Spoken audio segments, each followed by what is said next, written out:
I am an artist living in beautiful Vermont, USA, and I have a lot of questions. So I engage the minds of the people that I meet. Poets, writers, artists. I explore what's inside and share it with you. My name is Ricky McGeckran, and I am eager to know. Charlie, thank you for joining me on Eager to Know. I'm not sure if you remember this, but when I first moved to Vermont back in April of this year, you were one of the first people that I called, and I went to your studio and we met, and I was very eager to talk to you because 10 years ago, when I decided that I was going to take painting seriously, I had seen your artwork here in Vermont, and it really spoke to me, and it kind of validated like what I thought I wanted to be as a painter, and I saw that in your work. Wow, that's wonderful. Yeah, so I'm really excited that you are now on my podcast. Well, it's a joy to be here. Even if I do show up a little bit late, my intent is always very, very pure. All right. It's a joy to be here. Well, and intention is so important. All right. Now, I know that you grew up in New Hampshire and you grew up in Vermont, and I know that trains and barns were a big part of your childhood. That is correct. Yeah, I grew up, we were in Milford, New Hampshire, where my dad ran a print shop. And we had a wonderful place where we lived, which was a 1816 farmhouse. 16 rooms, 1 bathroom, 4 kids, 2 parents, 1 grandmother. Actually, she had her own bathroom. And we had barns out back. It had been a dairy farm. And it was just a great place to explore when you're a kid, you know, and you can just injure yourself in so many creative ways. Yeah. And then the state of New Hampshire announced they were putting a bypass around Milford, and our barns were in the way of the bypass, and that took care of the barns. And I think as a child, that was so profoundly sad that it was really something I had to work through for years and years and years. And so the agriculture, the decline of small-scale agriculture has been always for me kind of one of the right objects, you know, one of the things I go back to over and over again in my work. And similarly with trains, in Milford there was a wonderful little branch line of the Boston and Maine Railroad, and this little freight train would trundle through every day, heading north to Hillsborough, and then late in the day heading back south. And I fell in love with that little train. And actually that is one of the few branch lines of the old Boston and Maine that still exists. It only runs up as far as Wilton now, but and then actually to a gravel pit a little bit beyond that.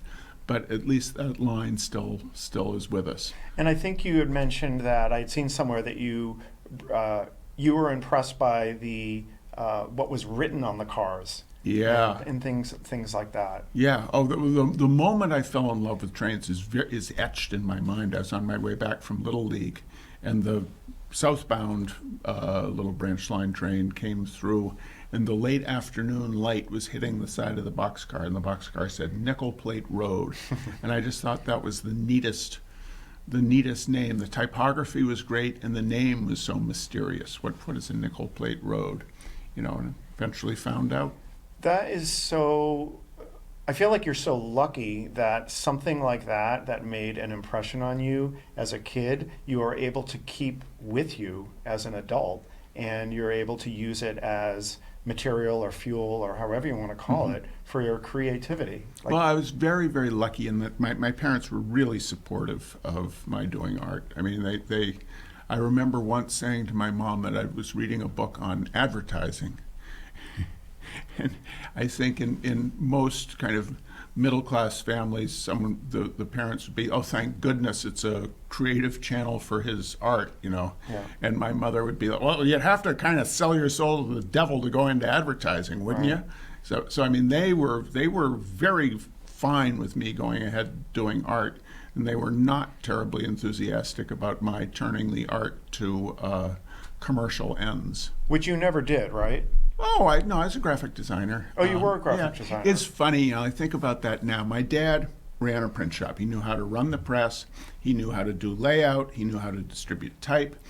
All that has gotten so atomized. You have designers now, Yeah. but a designer doesn't know how to run a press. Well, now there's so few presses, it's all Yeah. copiers.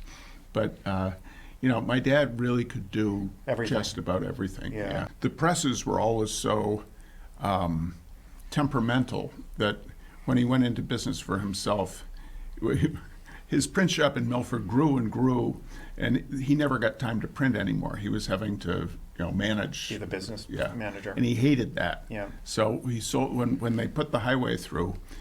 He sold the print shop. We moved back to the family where my great aunts lived up in Wethersfield Center, Vermont. And he started a one-man print shop, and that made him much happier. Except, and his favorite press was a little offset press called a multilith, and it was very temperamental. And when it was working well, he wouldn't let anybody into the press room with him because he said that it would he and the press were getting along at that moment. He didn't want anybody else in there. Now, when did you start drawing? I assume when you started as an artsy kid, it was drawing. Yeah, Is that accurate? Yeah. I mean, And what were you drawing? And well, what were we had a very large bulletin board we had to fill up every month in the kitchen. It's a 4 foot by 6 foot piece of Celotex, kind of that board you can put thumbtacks in. And so my mother was always, you have to do drawings of pussy willows. You have to do a drawing of, whatever was going on. Was she doing this to your other 3 siblings as well, or just you? I think I was her last child, so I got the full attack of my mom's wanting to instill creativity in someone. You were the last chance to have a creative kid. Exactly. Well, no, my oldest sister was very creative as well, but she really, I guess I really took to drawing at a very young age, and I remember asking her how to draw a barn, and I remember very, very clearly her sitting me down and starting to draw, and me thinking to myself, she is going to be no help whatsoever. That woman could not draw her way out of a paper bag.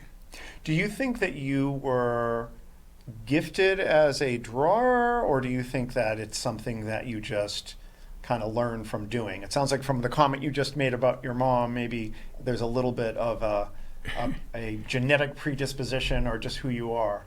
I tend to think in terms of creativity that people have a slight leaning towards something, but and maybe 1 in a million people have a real genius for it. I'm not a genius. I don't think I'm particularly great at it. It's just that I've done it a lot. I think I had a slight. It was slightly the easiest way for me to express myself, and so I stuck with that. And now I've put in the hours that I'm pretty good at it. Yeah. But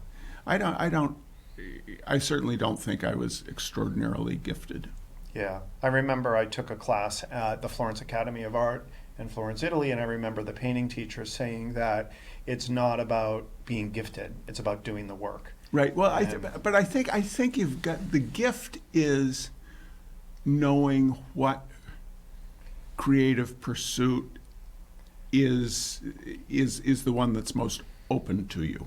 Because like people are musicians, I think you have a little predilection toward music. Yep. And then you are willing to spend every afternoon up in your room practicing guitar. Yeah. I didn't have that. I loved music, and I had a guitar, but I did not want to sit and practice it. Yeah, but you didn't mind doing the drawing. Exactly. Okay. Yeah. So let's talk about music a little bit, because I know that when you got out of school, you started doing graphic design for bands. Is that accurate? And then I know that you were involved in like a business aspect to music as well. Is that accurate? Yeah, that's basically accurate. When I went off to college, the deal with my parents was they would pay the tuition, the room and board and tuition, and I had to make the money for my books and any spending money, et cetera, et cetera. Okay. So I arrived in New Haven and was walking down the street, and I passed a rock club that had not very good signs in the handwritten signs in the window, and I went in and struck a deal with them. So all during college, I worked at Toad's Place, which was a great rock club in that era. It still exists, but it was a terrific rock room, and did a lot of window displays, big posters in the club itself, posters on the wall, on the display windows, doing all the tickets, just all the graphics for them. Yeah. And that led to getting a lot of work with musicians who had passed through there. Okay. And then after I graduated, I went to work for a company in Turners Falls, Massachusetts, that had been part of a cult, had just left the cult. And their big business was doing posters for colleges. Okay. So acts like The Clash would have a record come out, and maybe the record was not as much of a hit as the previous record, so their tour would get kind of diverted to colleges. Okay. And there were these middle agents who would book the college dates, and the company I worked with had a deal with the middle agents that the middle agents would say, this is the authorized tour poster for this tour, and I would design the tour poster. So I did The Clash, Eurythmics, REM, Jerry Garcia, a whole bunch of people. Then I became a music manager after that. Okay. Now, when you went from drawing, I assume when you were living in Vermont, New Hampshire, you're drawing pussy willows and you're drawing barns and trains, and now you are doing more of a graphic design poster for musicians. Was that a big jump? Was that natural? It was really natural. It was nearly natural. It was really natural. Why is that? Well, because when I was a little kid, and my dad, and we'd moved back to Vermont, my dad was doing the one-man print shop. My parents started a weekly newspaper, the Wethersfield Weekly, the smallest newspaper in New England, circulation of 600. And I did a lot of the page layouts and the ad layouts for that. And my favorite ad layouts to do was for the Top Hat Bar and Grill in Ascutney, Vermont. And they used to have all the great country musicians of that era who were on the road. I saw Kitty Wells, I saw Ernest Tubb and the Texas Troubadours. I did ad layouts for them. Okay. So it was just a very natural growth and change. Great. Now, when we think about music, I assume you listen to music while you're painting. Is that accurate? Is that generally part of your painting process? You're listening to Not music? so much anymore. Not so much anymore. It used to be very much. I used to, as Leonard Cohen says, remember me, I used to live for music. Remember me, I brought your groceries in. That has nothing to do with what we're talking about. But I used to listen to music all the time. Nowadays, I'm kind of just more in my head. Okay. And I listen to a lot of audiobooks now. Oh, wow. I see. I couldn't do that. I couldn't listen to people speaking while I was painting. It would be too distracting to me. Oh, I like that because it keeps my conscious mind thinking about the book, and that allows the unconscious mind to do what it wants to do. Okay. Well, the reason why I asked it is because personally, music and painting are very intertwined for me. Mm-hmm. And a lot of times I will look at an old painting of mine that I may have done 7 years ago, and I can look at a certain part of that painting, and I remember what I was listening to with music. Right. Like there's something in my brain that is getting merged. It's really fascinating. Yeah, no, I know exactly what you're talking about that. And it just sort of evolved out of that, but I'm right there with you for a large part of my life. Good. Now, one of the things that I know you did in college was something that is not drawing landscapes, and that is figure drawing. And I know that I had seen that you had said you were very lucky that you were forced to do that on a regular basis. I know that for me, I'm going to tell you my opinion on figure drawing. I feel like it's like yoga for artists. I feel like regardless of what you do as a visual artist, doing a figure is going to calibrate what you see with what your hand is doing. And you're also a built-in art teacher because you don't have to be a professional artist to know if your if anything is off just the slightest, you will know as a human being, not as an artist. That's a very good point. Yeah. So tell me about figure drawing, and like, how is that something you still do? Do you feel like that was critical to you being an artist? I don't think it was critical to my being an artist, but it certainly has been an integral part of my artistic practice. In college, William Bailey was the main teacher I had. To be an undergrad art, at Yale you couldn't be an undergrad graphic design major. There was a graphic design school, a grad school, so you had to be an art major with a concentration in graphic design, which was actually wonderful because the deans had to spend much more time thinking about what your course of study was than for most of the students. There were two of us who were art majors with a concentration in graphic design, and they decided that we needed to take drawing 3 days a week for our first 3 years. 3 days a week, every week for your first 3 years. And that I had no desire to do that. I was like, I wanted to be drinking. I didn't want to be up at 8 a.m. and I certainly didn't want to be drawing, naked people of varying vintage. But in retrospect, I am so glad that they made me do it. And then of course, I fell in love with the practice over time, and I certainly have kept doing it throughout my life. Is it something you still do now? Well, there was a nasty bug that started going around in 2000, and that kind of killed all the life drawing for a while, and I haven't taken it up since then. Is there any life drawing going on around here now? I have not done it. I know that there is someone that does it in Brattleboro, I believe. Yeah, no, we got to get it going up here again. I would completely support that, and I would definitely get involved in it. I know, getting back to when I went to Florence, Italy, obviously figure drawing is a huge deal there, and to be a model there's plenty of people that's their full-time job, and they even have a handler that comes, and these people can hold a pose for 6 hours, which is you need to be a pro to be able to do that.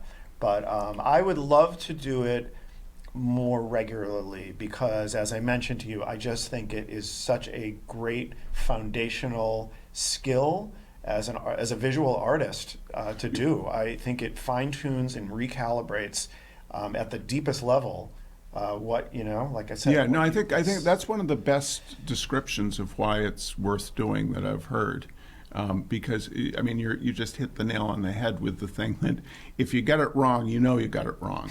Whereas if you're drawing a tree, you can lie like a rug and no one's going to know. Totally.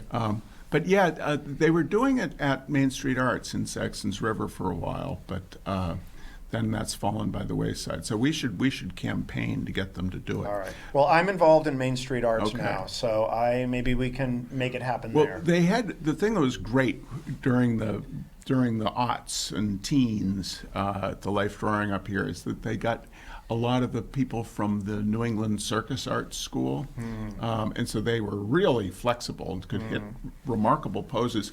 The other thing that was great is they were really competitive.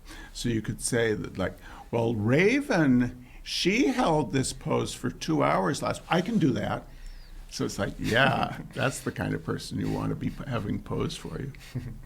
Now, I know a lot of what you paint is stuff from the past, maybe things that are in disrepair.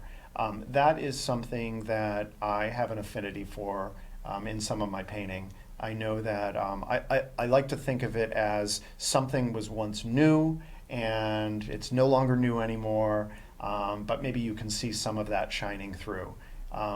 What's your thought on that?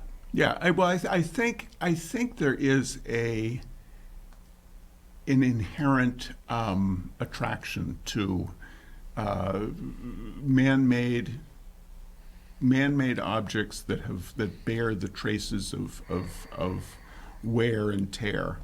And a friend of mine, a Chicago artist named Matt Barber Kennedy, he loves painting, the same dilapidated buildings as you or I do. He also loves to paint like, oil, hand oil cans and hand tools, wrenches and things like that show the mark of years.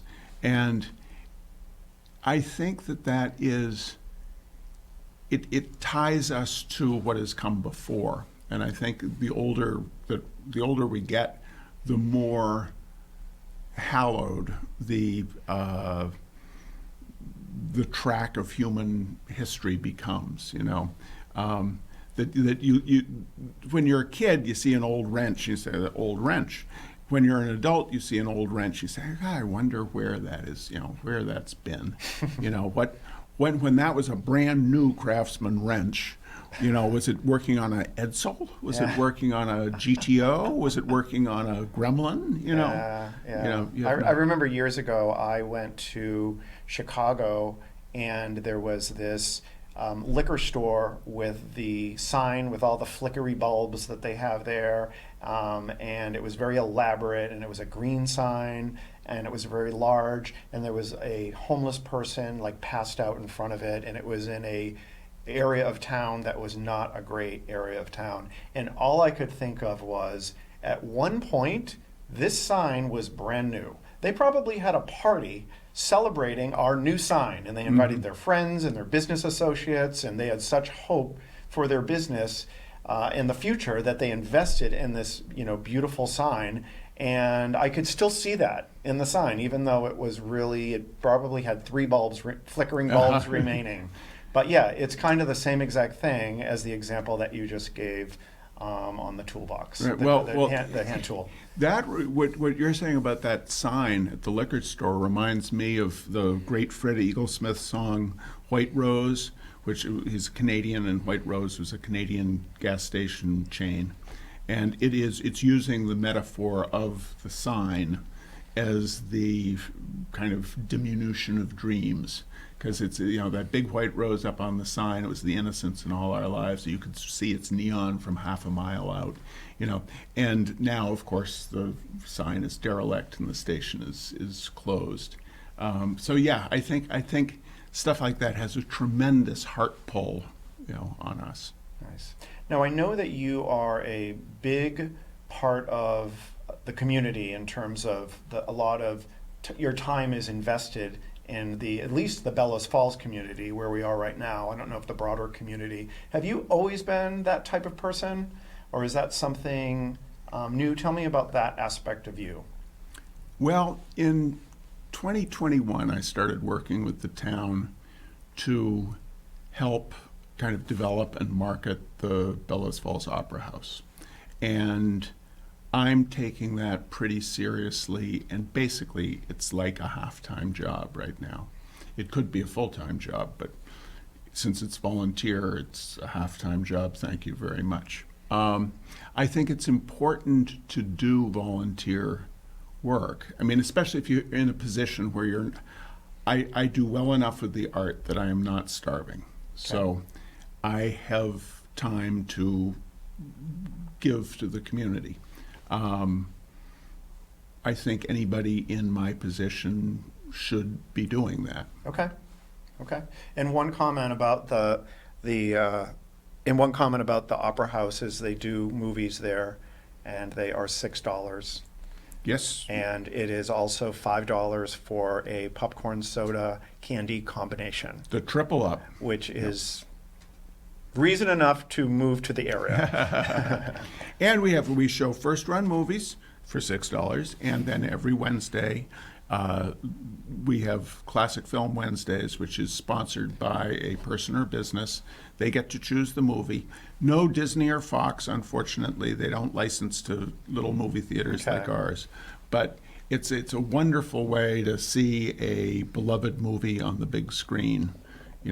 Like I sponsored Galaxy Quest a couple of years ago. That was so cool seeing it on a big screen. Oh, it's the best. Yeah, I know It's a Wonderful Life is going to be there this week, and then I think next week it's going to be either Holiday Inn or White Christmas. White Christmas. All right, so I'm totally going to that. I love White Christmas. Yeah. And two shows on the Classic Film Wednesdays the next 2 weeks for Christmas. And this week, with It's a Wonderful Life, sponsored by Coda and Coda, free triple up, one free triple up with each party. So if there are 4 of you buying tickets, you get one triple up. If there's just 1 of you buying a ticket, you get one triple up for free. I will definitely have to check that out. All right. Well, Charlie, thank you so much for hanging out with me today. This was really great to get to know you and to get to know you better. Oh, this was great fun. Thank you. And this is a wonderful series that you're doing. Oh, thank you. Yeah, I've done a lot of them, as you can see. Yeah. So I've done, so obviously this is a podcast, and I think I have 104 episodes. So I've been doing it for about 3 years. Am I 104 or 105? Well, depending on when you go live, I think you'll be 105. Hot diggity. So, yeah. Well, That's thank great. you. Thank you, Rick. My name is Ricky McGuckran, and you have been listening to Eager to Know, the podcast. If you haven't already, please go to Apple Podcasts and subscribe, rate, and review this podcast. Join me next week for another Eager to Know podcast.